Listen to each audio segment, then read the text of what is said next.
Tonight, San Ignacio is reeling from an early morning double murder that targeted two innocent victims, both older working persons.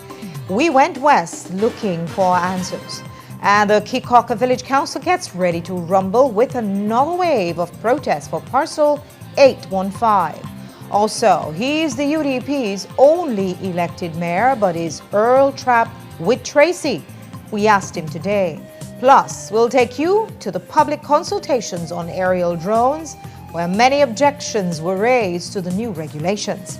We've got details of these and other stories in our newscast for tonight, Wednesday, May 6th, 2026. Good evening. With your news, I'm Under Craig.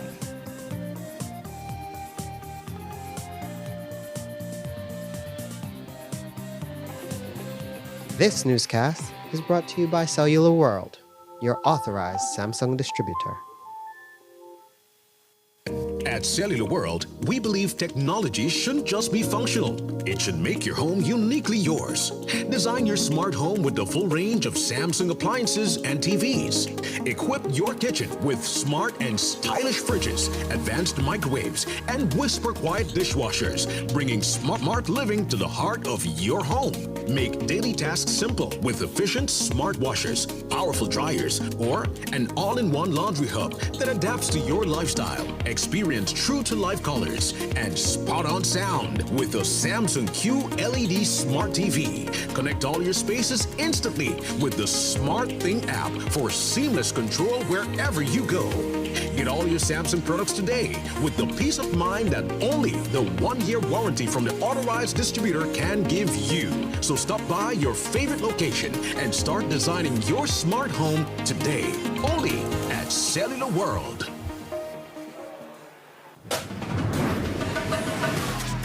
Easy. Accessible. Safe. Yours. Digi Wallet. Easy, accessible, safe, yours. Our story was built by people, neighbors helping neighbors, standing side by side with those who trust us to protect what matters most and help build our communities. Being there when needed most. Across borders, across generations. Still growing, still giving, still just getting started. After 185 years. 2026 marks a major milestone in the history of Belize's healthcare sector.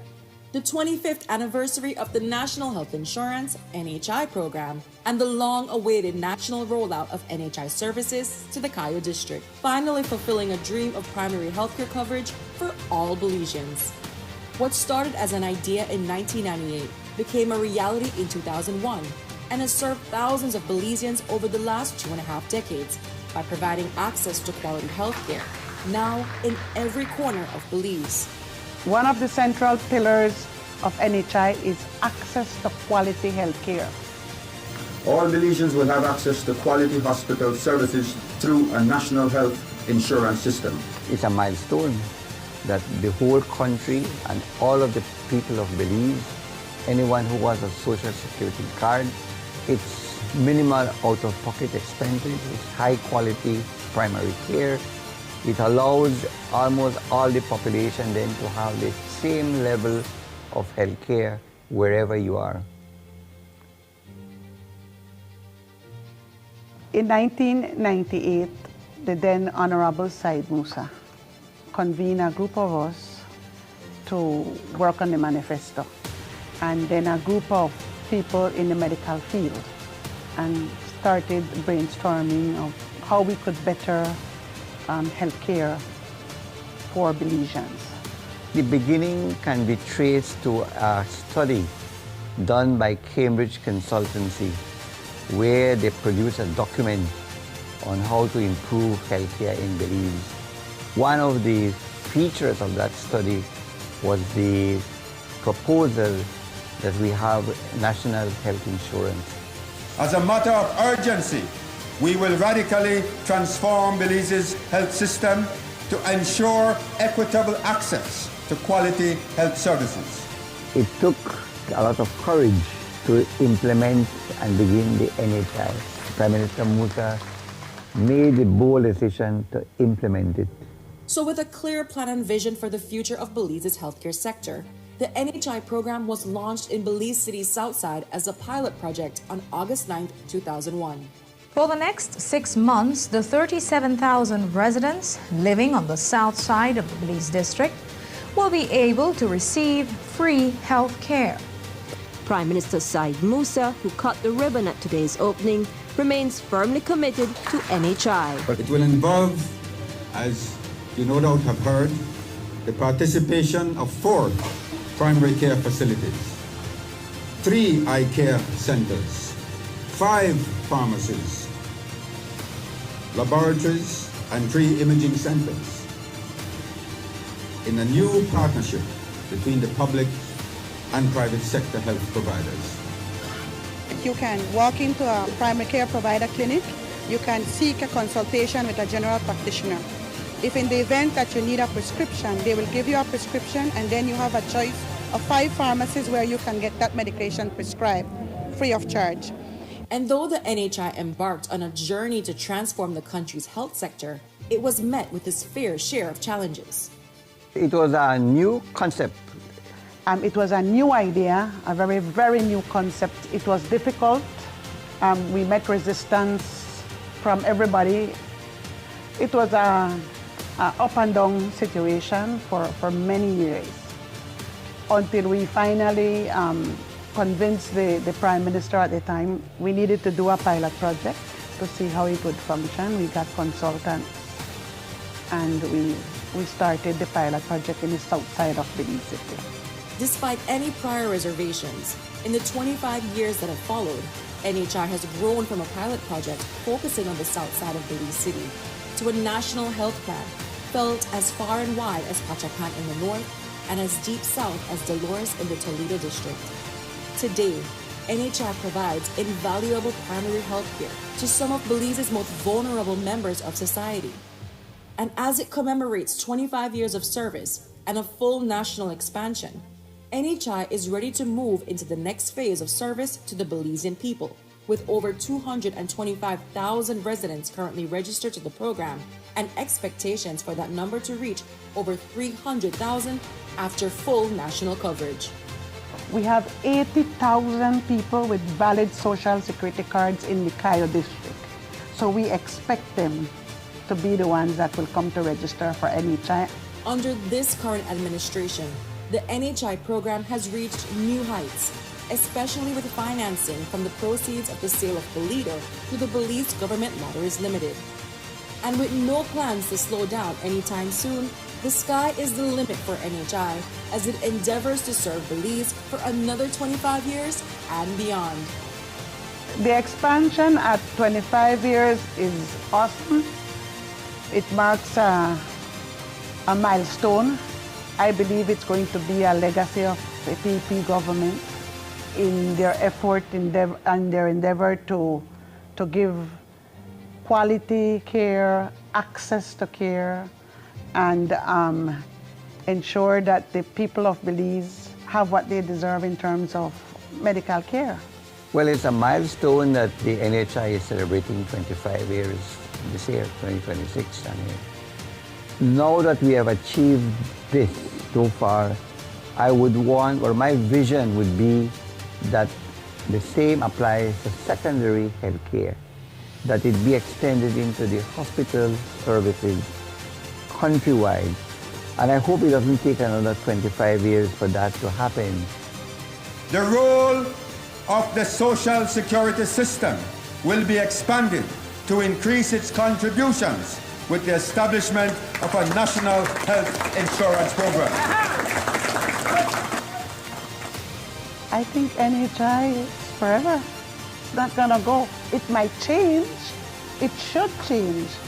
Our communities change, so the way we serve them has to change. But the concept of NHI, the concept of having universal coverage of primary health care for our Belizean people is here to stay.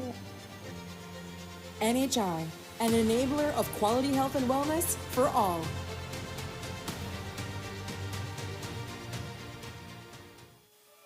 Look here, your kitchen light there and you been in the kitchen. Mama going back in there right now.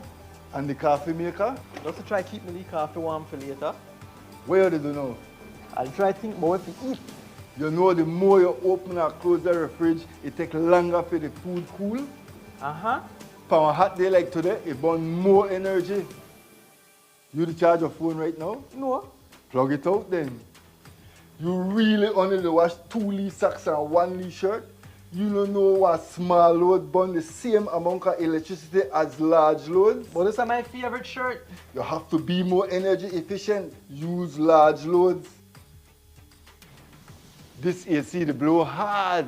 You know, if you keep the temperature at 25 degrees Celsius or higher, you burn less energy and you also keep the place cool. And for a nice day like today, turn off the AC, open up the house and make some fresh breeze come in. You know what? I think I get it now.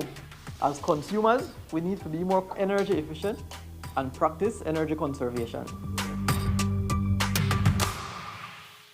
Maria's was planned to open in 2020, and that's when COVID came.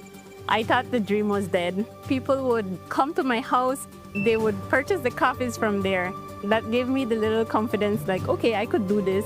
Atlantic Bank, of course, helped me take the next step. Once I had their support, it was smooth sailing from there. This business is my life. It's literally what provides my family with food and employment. I employ 3 family members, so it's really everything for us. Atlantic Bank, building the future together.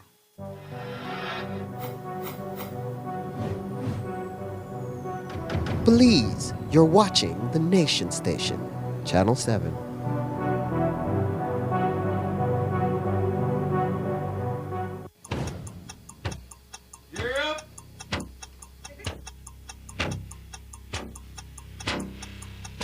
These charter means aren't We're navigating along the coast. This morning, the 2023.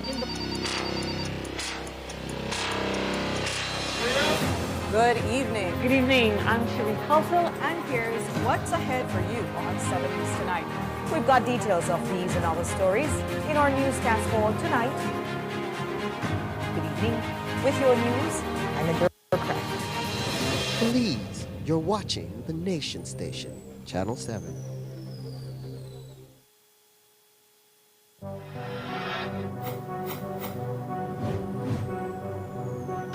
Belize, you're watching the Nation Station, Channel 7.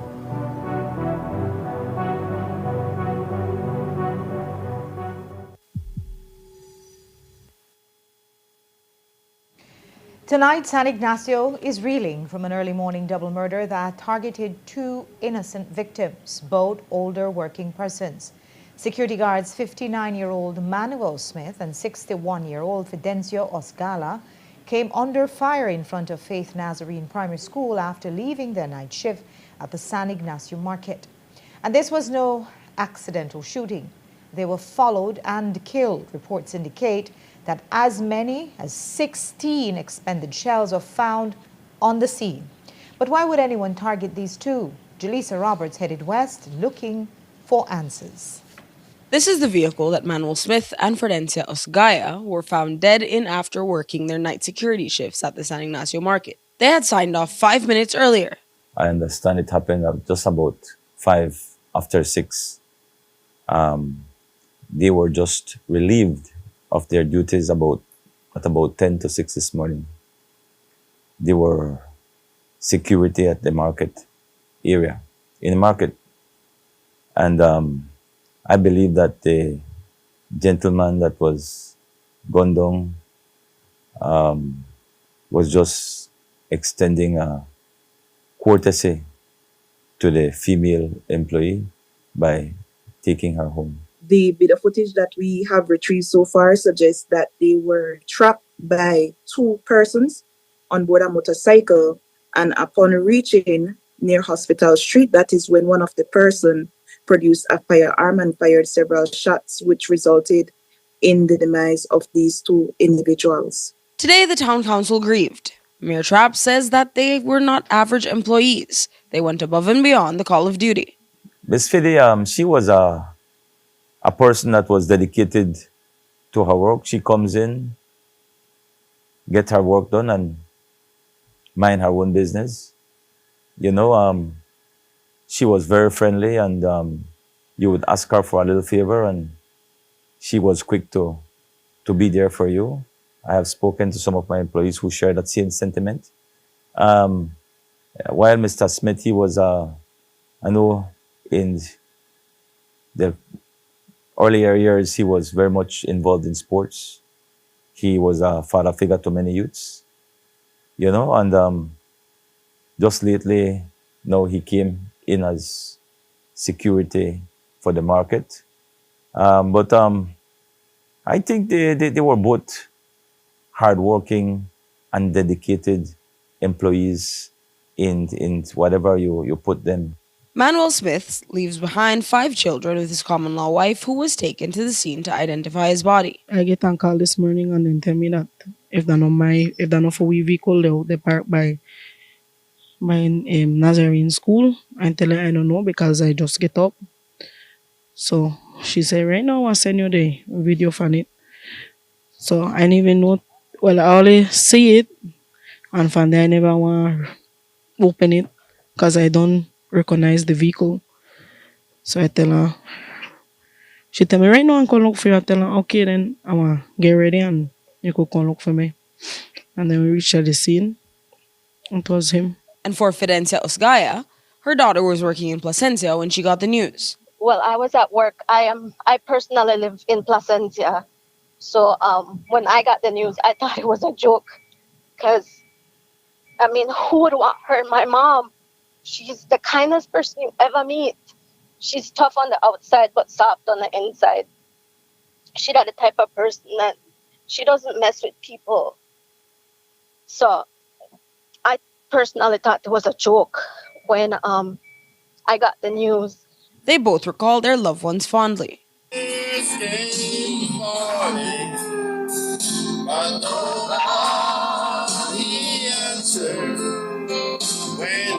meant the world. He was our shining armor. He, a man person, he loved dance. He loved sing. Yesterday, he made a dance and he made a sing. He even cooked black dinner. Everybody sit down and we eat. So that's the whole year remember him. I have to move on. I have 5 kids. I have a special child. And that the thing went broke with because he was our breadwinner. So it was hard. My mom was the type of person that she would, in a heartbeat, be there for anybody. She would help even with her last dollar. She was always willing to be there for people, whether it was just as a helper or just to be somebody you could lean on. She was a special constable. She was a first aid assistant. She was a Women's Against Violence. My mom was involved in many activities for her community. If you could talk to anybody, they would never say anything bad about my mom. She was tough, one of the toughest people ever. And to the persons who would have done this is their message to them. God bless them. Only they know why they didn't kill him. He never do them nothing. God bless them. I'd tell them that they took somebody who was beneficial to her community, not only to her family who loved her, but to her community. She was the type of person who would be there for anybody. It would probably be there for them at any time. So they took somebody that was an angel here for us, not just to her kids, but to anybody around her. Now 2 families must come to terms with losing older family members to gun violence. while police and the mayor are puzzled over the targeted killings of two persons not involved in the underworld. I think this is something that could have happened to anyone, and anyone in their right thoughts and minds would be able to see that, this is not just a gun violence that would happen rampant anywhere in the country. Something something may have initiated it, of which we don't know, but definitely it's not like someone just out of the blues would get up and say, I'm going to just go and shoot there. No, this has to stem from some sort of something that happened in the past. No motive has been ascertained so far. However, we are hopeful that the footages that we have retrieved will assist us in this ongoing investigation. There are several theories that we are following, and as soon as progress is made, that will be shared. Jolisa Roberts, 7 News.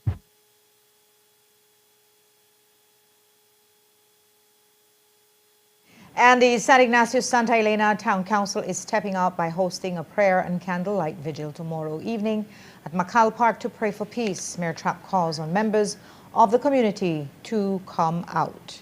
I have already initiated the invitation to some churches. But what we want to do is we want to extend invitation to all the churches throughout this community. We want to extend invitation to the family and friends of the victims that were a part of this violence this morning. We want to extend invitation to every resident in this municipality to come out tomorrow evening at 7 p.m. From 7 to 9, it will be a night of vigil at the Macal Park.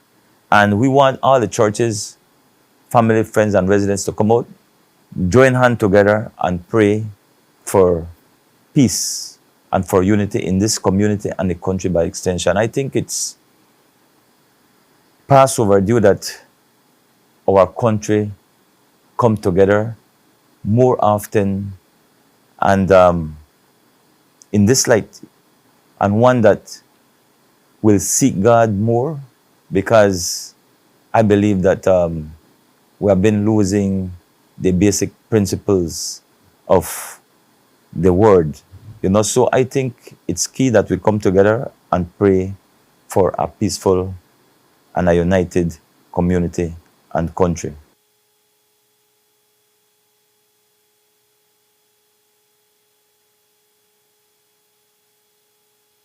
And the San Ignacio Santa Elena Council isn't stopping there. The mayor says that they have been working with the police department to increase the number of surveillance cameras in the town. Well, we have been working very closely with the program that was initiated about a year ago, where surveillance cameras have been installed in strategic areas within the municipalities. We have had that close communication with the police department and more often patrols on our streets. We have encouraged neighbors and residents to be vigilant, and where they can install surveillance cameras that could catch culprits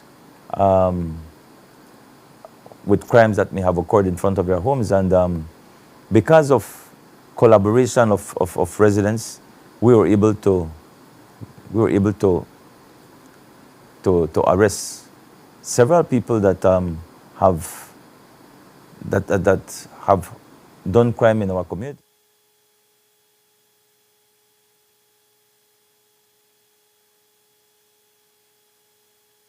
And while Cayo saw gun violence today, yesterday we told you about a high-speed highway shooting that left gang figures 37-year-old Hubert Baptist and 24-year-old Eric Fraser hospitalized.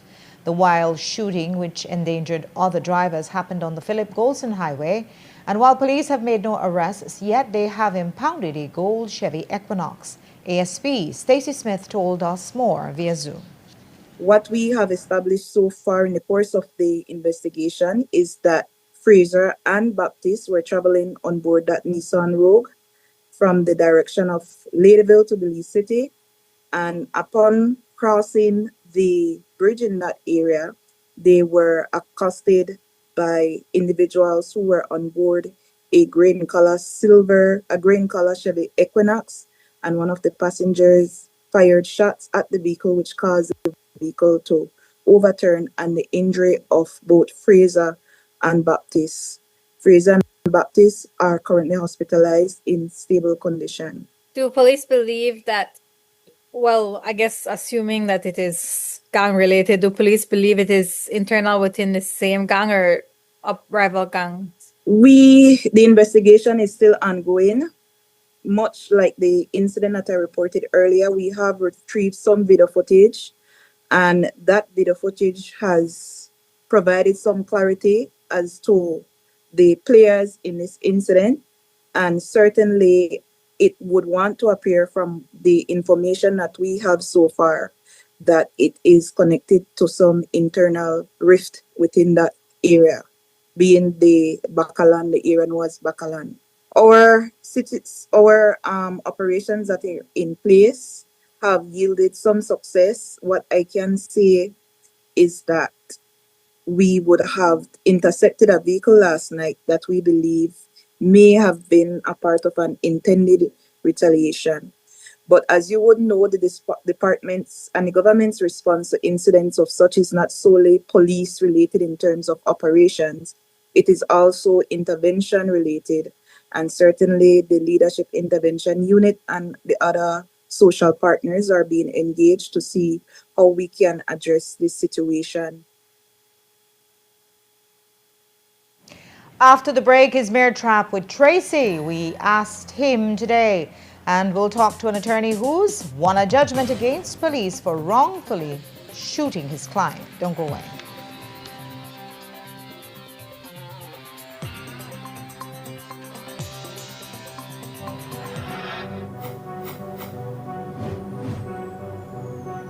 Please, you're watching the Nation Station, Channel 7.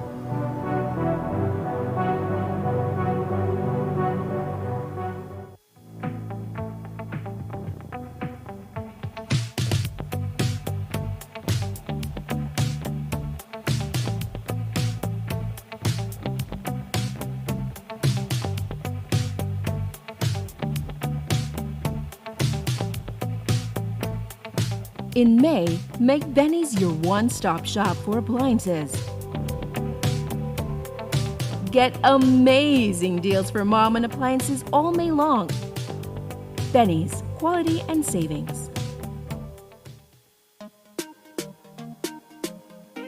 Smart for everybody. Smart leading everything. Smart give you everything. Smart offer everything. Smart give you everything.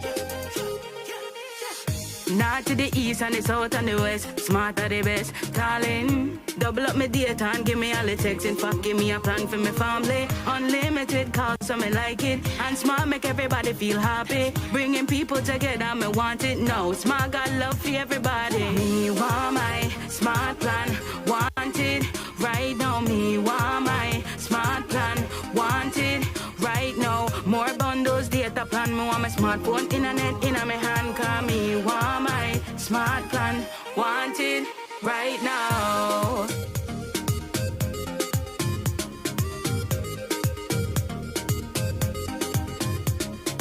Smart. Stay connected. Stay happy. The Social Security Board's new whistleblower reporting system makes it easy and confidential to speak up by reporting misuse of the Social Security services and benefits, including fraud, misconduct, false claims, and more. If you know of any unethical or illegal activity relating to SSB benefits, claims, or personnel, go to ssbspeakup.integrityline.com or use our toll-free hotline 0800-SPEAK-UP, 0800-773-2587. This confidential reporting system is a way for you to report concerns or incidents privately without fear of reprisal. Your submission is confidential and anonymous. The Social Security Board is committed to providing a secure, confidential medium for whistleblowing that promotes organizational accountability and enhances public confidence in our services.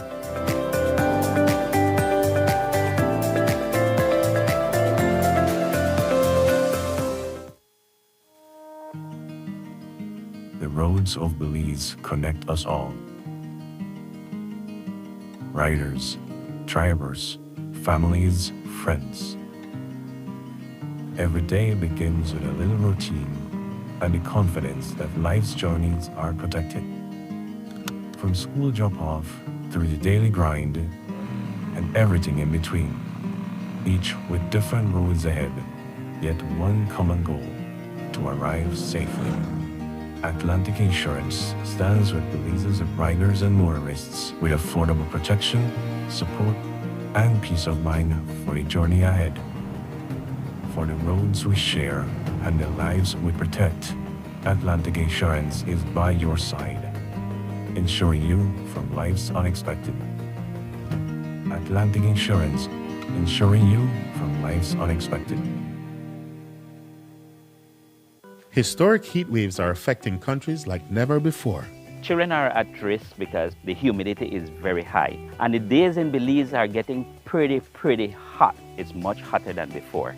Children can become very sick when there are high temperatures and when we are experiencing extreme heat. I feel my skin burning sometimes. My shoe, it feels very hot when I walk around. So we encourage teachers, students, and parents to encourage children to carry water in their water bottles. I think they should always have water in the classes to refill their water just in case they cannot come out to buy the water or their water finished in class. You should do your research on heat stress, and that way you'll be able to easily identify symptoms if they are present in you or your children or any family members.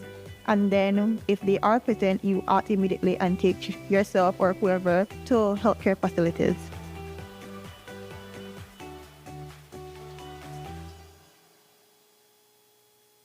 Let me remind you once again, no farmer, no food. Agriculture is not just an industry, it's a way of life. So all of this is grown in Stan Creek. How is it so far since yesterday? We have a very good crop of tomatoes, of sweet pepper. This is over 100 tons because we have rich soil. For the past year again, guys, over 8,000 heads going to Mexico on the hoof, and about 33,000 going to Guatemala on the hoof. So we are expanding in the cattle industry. Hello, sir. I'm good. How are you? Very good to see you, sir. Young man, how are you? Yeah.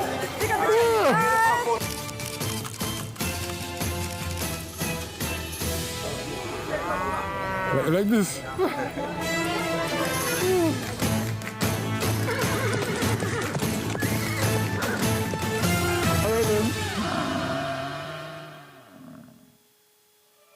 Look here, your kitchen light there, you've never been in the kitchen. But I'm going back in there right now. And the coffee maker? Just to try to keep my coffee warm for later. Where do you know? I'll try to think about what to eat. You know, the more you open or close the fridge, it takes longer for the food cool. Uh-huh. For a hot day like today, it burns more energy. You charge your phone right now? No. Plug it out then. You really only wash 2 Lee socks and 1 Lee shirt? You don't know what small load burn the same amount of electricity as large loads? But this is my favorite shirt. You have to be more energy efficient. Use large loads. This AC, they blow hard. You know, if you keep the temperature at 25 degrees Celsius or higher, you burn less energy and you also keep the place cool. And for a nice day like today, turn off the AC, open up the house and make some fresh breeze come in.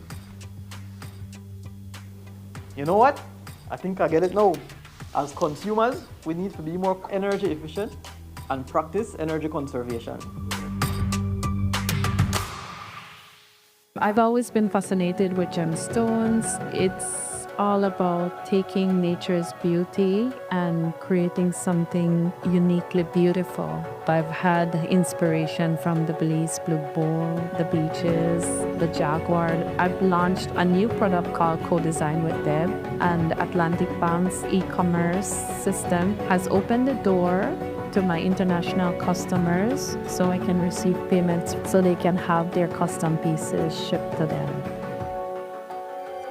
Atlantic Bank, building the future together.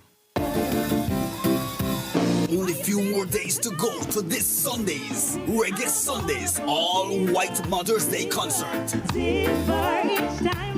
Get your outfit ready and get your tickets at these locations to have an unforgettable time.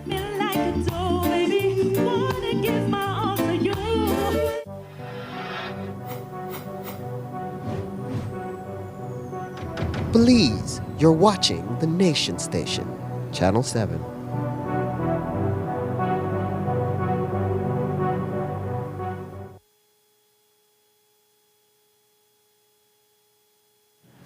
Police in southern Belize are looking for a suspect after he allegedly sold a woman a Mennonite house but never delivered it. A Dangriga woman says she lost more than $7,000 in a failed house purchase arranged through Facebook Marketplace. 22-year-old Trina Ward told police she agreed to buy a Mennonite-style zinc house in Hopkins Village from a man identified as Ashley Ken Usher. Ward says she made cash and online payments totaling $7,307 before he told her that the house was no longer available because the bank had repossessed it. She told investigators that when she requested a refund, he allegedly made excuses before blocking her on social media. She presented police with statements and payment records proving that she did pay the monies. Ashley Usher of Hopkins Village is being sought for questioning in connection with the investigation into obtaining money by deception. Police have detained a 17-year-old minor for raping a 7-year-old male child. In the company of his father, the child filed a report at the Ladyville Crimes Investigation Branch yesterday. The child told police that the 17-year-old had forced him to perform oral sex on him and thereafter raped him on 3 separate occasions in October of 2025, March of 2026, and again in April 2026. A medical examination was conducted on the child and confirmed that he was carnally known and certified his injuries as wounding. So far, no arrests have been made. It's official, the Kekauka Village Council is going back on the offensive. They will hold a rally and motorcade tomorrow for Parcel 815 under the theme, no construction, no clear answers, we demand both. A post from the council says, quote, we are not getting clear and concrete answers and it's time to resume the pressure. CCVC reached out to the minister to ask for a meeting, but we were declined due to short notice. We must continue our efforts to make our demands clear. But a voice message leaked to 7 News from the contractor Stephen Coleman to the chairlady seemed clear enough. It was sent this afternoon and tells her that they should have boots on the ground at the construction site by Monday. Hi, good afternoon, Madam Chairlady. Stephen Coleman here, contractor, police station. Yes, we have been given the go-ahead to resume work. This happened last week. We have met with CEO and the program execution unit. We are in the process right now of gathering all the materials. We are hoping to send out a batch full of material, that is steel, concrete mix, what have you, cement. We should have boots on the ground either by Friday or Monday the latest. I suspect maybe Monday the latest. Okay, so that is the official update from the contractor's point of view as to regarding to the Bella Vista Police Station. So we will be in touch, ma'am. Thank you very much. We did reach out to the chairlady, Selene Villanueva Pot, for comment, and she said that yes, she finally got a verbal confirmation that work will resume on Monday, but still has not gotten anything in black and white. She says there is still no indication that land will be given back to the village council. In 2021, PC Wayne Dawson was shot by fellow police officers after his vehicle was hit by another car. He said he felt that the corporal working the case was in on a scam along with the driver of the next vehicle to come up off of him. Dawson, realizing this, left the scene heading towards Belize City, but in Orange Walk he was stopped by a police mobile. Before he could declare his weapon, the cops began shooting at him. 5 years later, Dawson has received justice through the High Court, which awarded him $40,000 in damages. We spoke with his attorney via phone about the judgment. So it is significant for the claimant because he got shot by police officers and he himself is a police officer. So it's some sort of retribution for him. And so, you know, the effects of what happened to him on that particular day cannot be changed. However, he's compensated by money to, as far as possible, to put him back in a position he would have been in had the shooting not happened. Me being a former police officer and many other police officers would share the same sentiments that I have, that if a vehicle is fleeing a scene, it is not justified to shoot after the vehicle unless that vehicle is posing a threat to you, meaning shooting after you or shooting at a member of the public. So those are circumstances which would warrant shooting after a vehicle. This person, the claimant in this particular case, was fleeing, meaning he was whatever perspective or whatever I should say was their mind, what was going through their mind at the time when they were pursuing this claimant. They did not have to draw for the weapon to shoot the tires of the claimant because it was not justified. Somebody leaving from you, there was no threat. So that's where they went wrong. That's the first angle. Then they continued, double down on that wrong by shooting him for a second time. So his tires were shot at, and then subsequently he was shot. And they weren't the police officers who fired the shots. They were not in a marked police vehicle. It was in a heavily tinted vehicle, and the claimant did not know who was pursuing him. We have to strike a balance here because police officers are mandated by law to use force where necessary, even to cause death. So it is never that the court would say that the police officers cannot justify shooting someone. It can be justified, but it all depends on the circumstances. But in this case, the circumstances did not warrant the shooting of that person.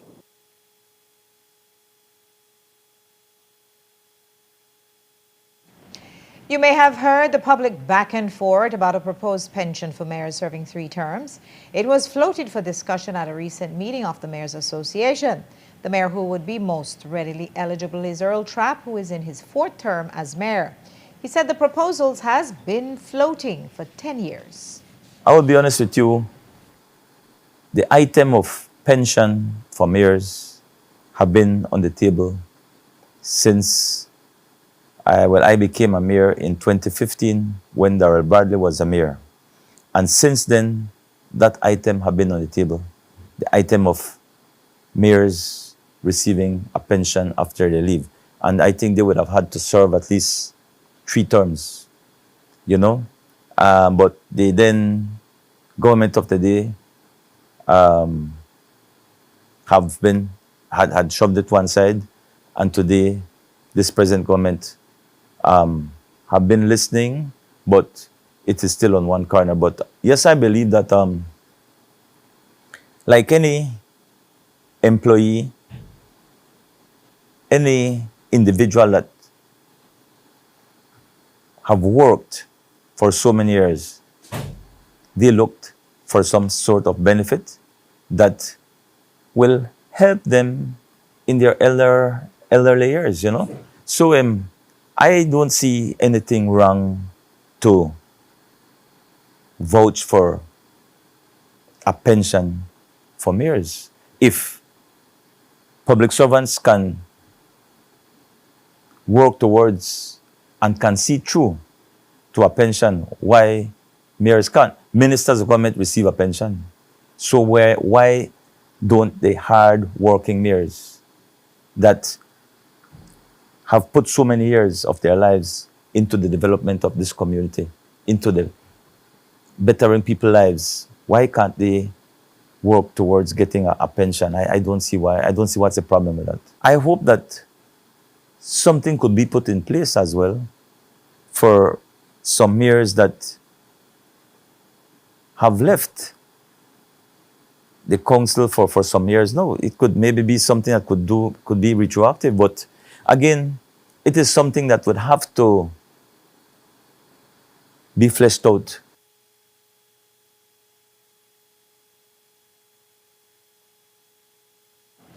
And the San Ignacio mayor, who we should note has a town hall named after him, said that better benefits will bring better candidates. Many people would want to lead, but because of the lack of benefits, and people that want to lead and people that can certainly bring positive changes to the community, but because there's no benefit, many people just turn down the fact of, you know what, I will put in my name to run for mayor, because it's a big responsibility, it's a big duty, a big responsibility. It's time consuming, it's very stressful, but it is something that any individual will do if it is a passion that comes from him or her.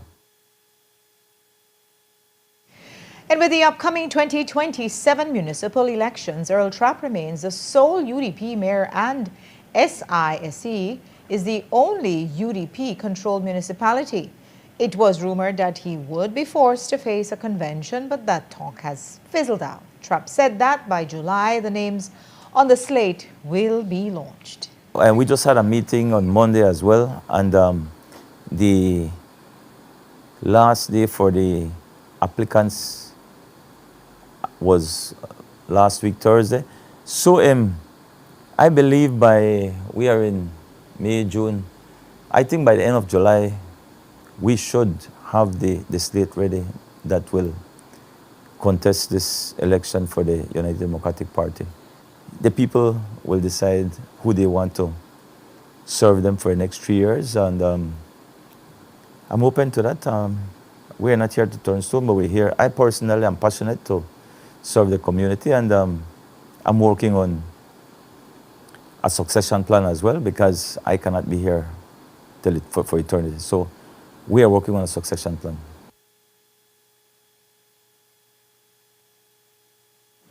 Yesterday, when Shine Barrow landed in Belize, he mentioned that he would be visiting some of his UDP colleagues. Among those colleagues is expected to be Mayor Trapp, who says that the UDP needs all the help they can get.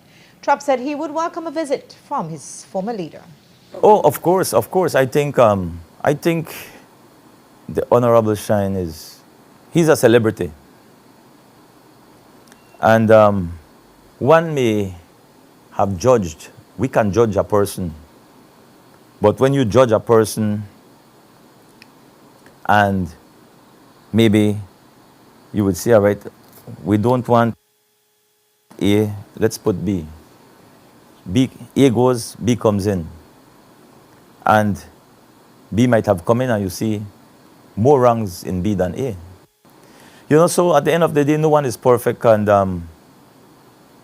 I believe that anyone that has aspirations for a post or a position and has that passion for that position to serve,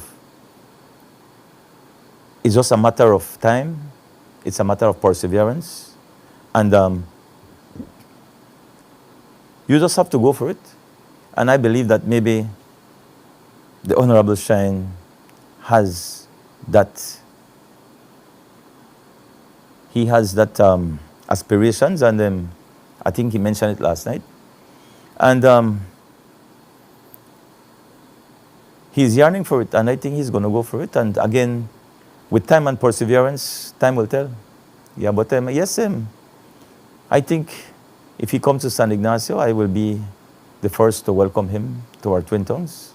You know, because at the end of the day, we need everyone. Like I said, we need everyone. We need Tracy. We need Shine. We need Omar. We need Alberto Agas. We need the whole set. We need everybody to win. So I will welcome him to be a part, definitely. And who Trapp will definitely need is former Kaya North area rep Omar Figueroa, who said he was disrespected at the National Party Council. Trapp said that even after walking away, Figueroa has vouched to support him in the next election. You see, Omar may have sent in the resignation. If he would have resigned and left San Ignacio for good, then that would put a dent on us. But he has his reasons why he did, and that will be revealed very soon. But Omar have already pledged his full support for this town council in the next municipal elections. And do you understand his reasons after he stated them to you? Do you support it? I do, yes. I support his reasons, and I believe that in any leadership,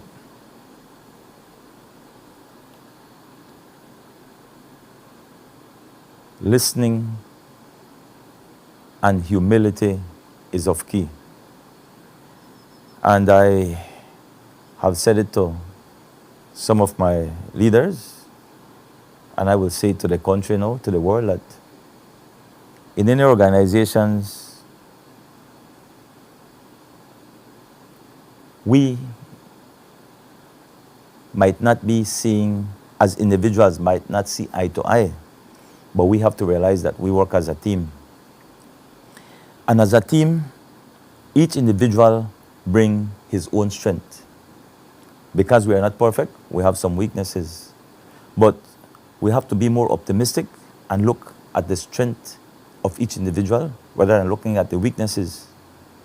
Put the strength together to fight the enemy, and that will help us to overcome our enemies. So I think that is something that we are lacking as leaders in this country. We just look at it as, oh, this person doesn't want to work with me. It's not that this person doesn't want to work with me. We don't want a leader that is yes sir, yes sir, yes sir. That doesn't work for me. I don't believe in that.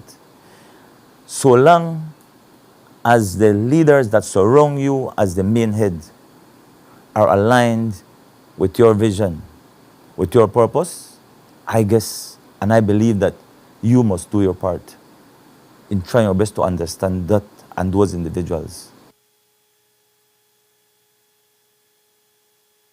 And in a terse aside, Trapp acknowledges that he has his own challenges with the new leadership. And I will be frank, there is never a perfect situation. I don't agree with her 100%, but I look at the strengths and I humble myself in the best interests of the people of this community. We'll take a break now. When we come back, we'll take you to the robust consultations on aerial drones and the Occupation Health and Safety Bill. Still stuck after a Senate committee of the whole meeting today. We'll tell you why. Don't go away.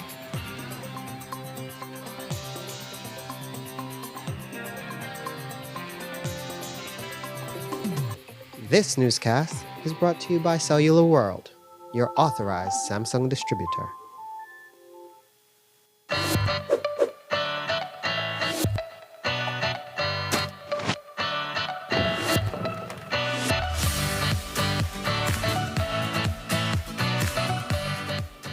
Hey Belize! Our country is known worldwide for its natural beauty, from our barrier reef to our rainforest. But there's a growing threat to our paradise. Global plastic production has skyrocketed to 400 million tons per year. And without action, plastic waste flowing into our waters will nearly triple by 2040, from around 11 million tons in 2016 to around 29 million tons in 2040. Here at home, the situation is just as concerning. In 2024 alone, Belize imported over 13.3 million plastics and over 12 million plastic lids and caps. What might seem like just one plastic bottle or one chips bag adds up quickly. During our National Cleanup Day, almost 26,000 plastic bottles were collected, and that's just one day of effort.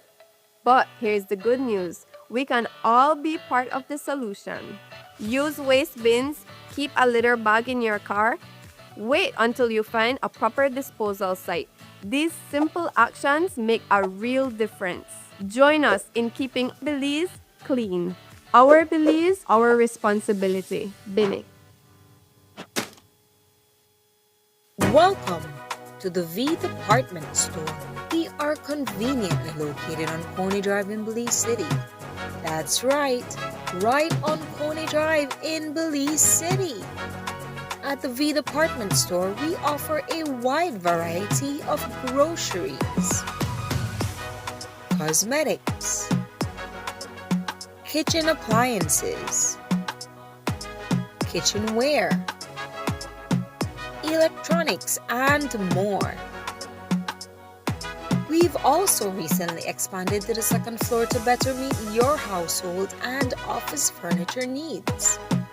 We now have a wide variety of furniture, home decor, and accessories. We have a shared vision for a comfortable and customer-friendly shopping experience. Visit us today and be warmly greeted by our reasonable prices and cordial staff. The V Department Store. Experience the ultimate shopping destination.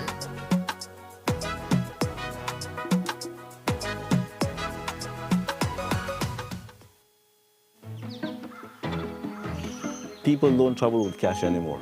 People would stop and they want to do a coffee tour, they want to buy coffee, but people don't have cash with them. Online banking facilitated a lot of what we do.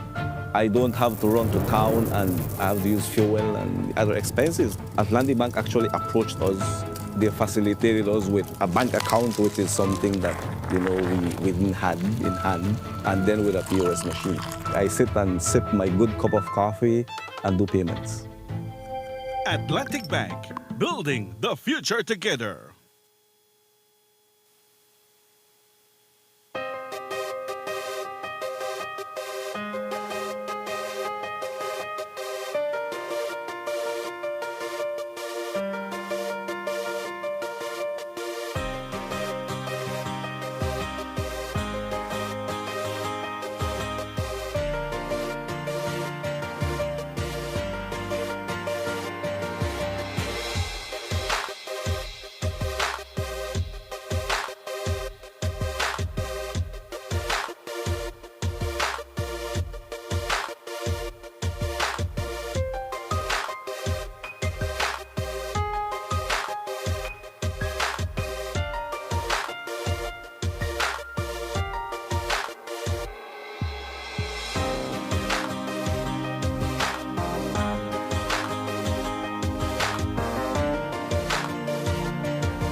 Belize, you're watching the Nation Station, Channel 7.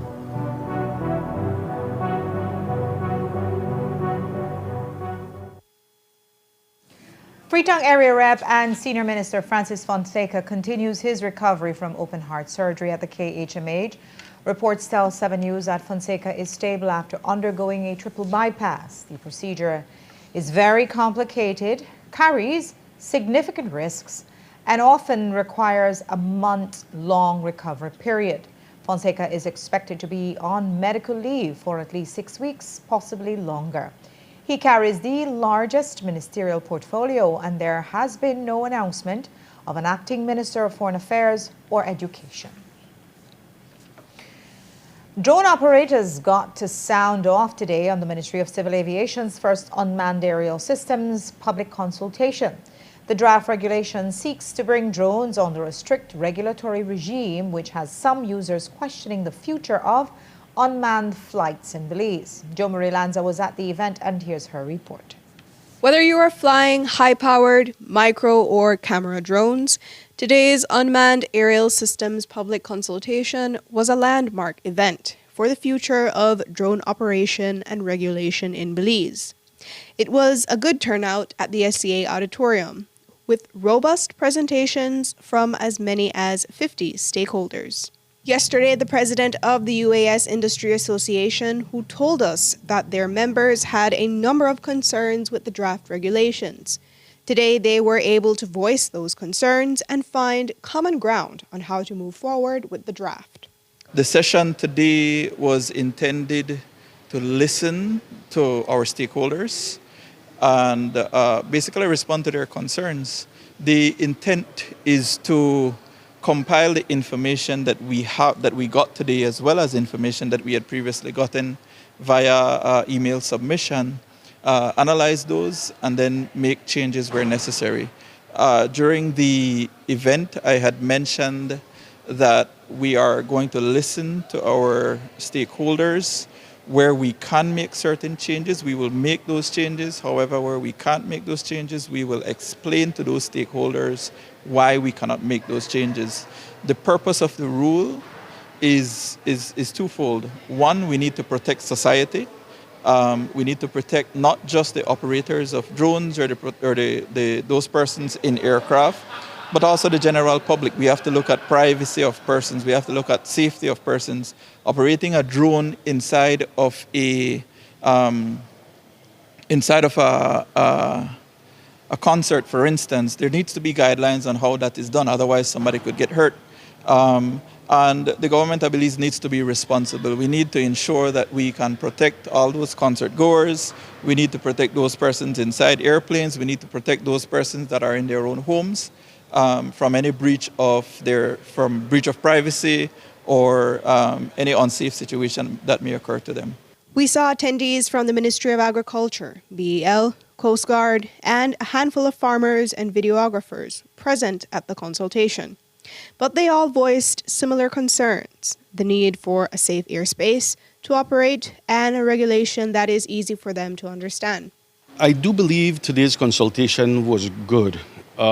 We noticed there was a change in tone from the very first time that we're sending communication back and forth. And that is what we've been advocating for us to be heard as drone pilots, because what was happening at first was all drone pilots were doing individual documents to the Belize Department of Civil Aviation, and nobody was getting a response. So what we did is we unified the group, and I think with that, they realized how important it is that we do want safe airspace, and that is basically what we're trying to push. We want safe airspace, but we just don't want the regulations to be so wordy or legally verbose to the point that it's not understandable for just any person that wants to operate.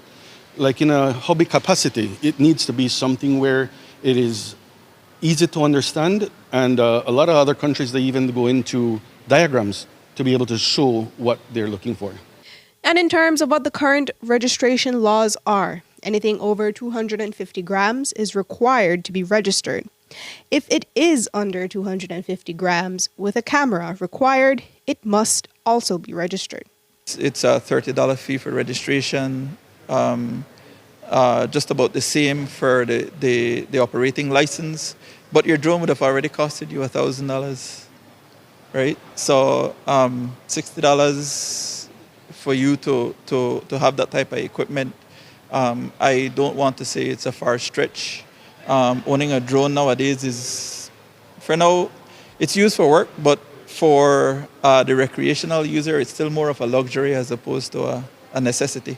We are going to allow for an extra 2 weeks for people to send in their comments.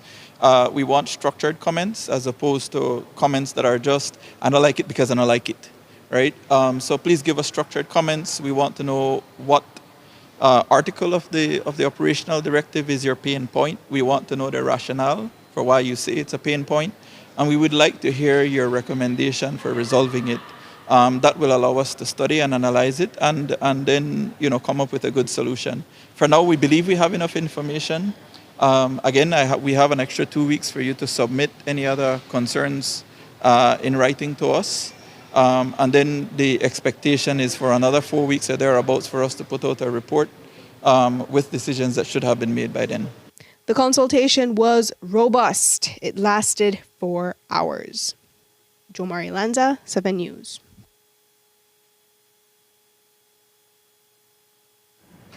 Today, the Belize Basketball Federation handed over tens of thousands of dollars worth of equipment to 8 associations across the country.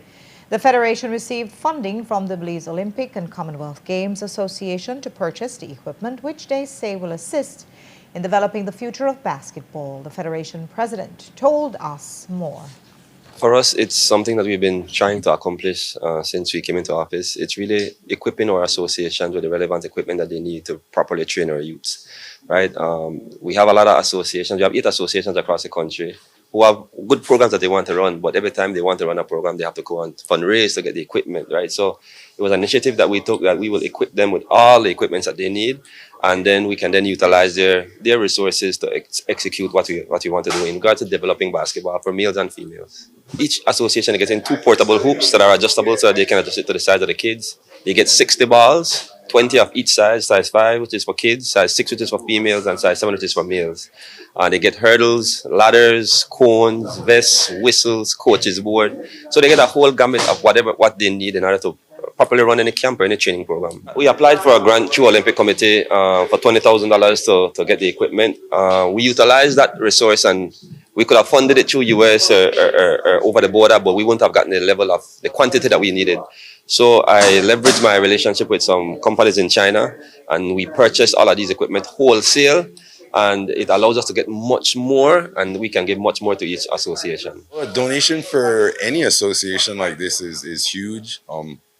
For some time, many associations, our biggest cry has always been equipment or facilities. So for us to receive all this equipment is definitely a plus, and we could make use of it and roll out our after-school programs and our weekend programs for youth development in the sport of basketball.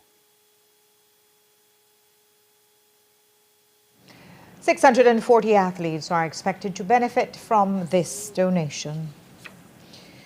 It started its parliamentary journey 12 years ago, but if it were a vehicle, you might say the Occupational Health and Safety Bill has moved from parked to neutral.